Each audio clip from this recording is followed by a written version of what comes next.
রোজা থাকা অবস্থায় যদি কেউ ইনজেকশন নেয় যাবে কি না?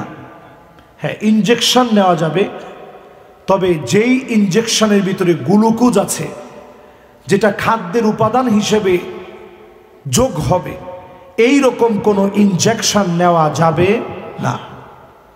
যদি এমন হয় হঠাৎ করে আপনার ব্রেন স্ট্রোক হয়ে যাচ্ছে, রোজা রেখেছেন, আপনি বুঝতেছেন যে ইনজেকশনটা দিলে লোকটার ভালো হবে, এটা তার কোনো খাদ্যের উপাদান যোগ করবে না, ওই অবস্থায় রোগীকে ইনজেকশন দেওয়া যাবে, এতে করে রোজার কোনো অসুবিধা হবে না।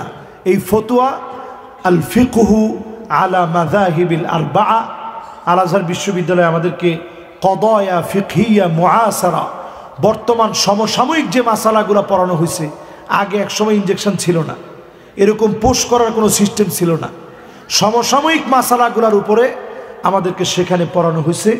এটা সমসাময়িক মাসআলা অনুযায়ী এটা জায়েজ, এতে করে রোজার কোনো অসুবিধা হবে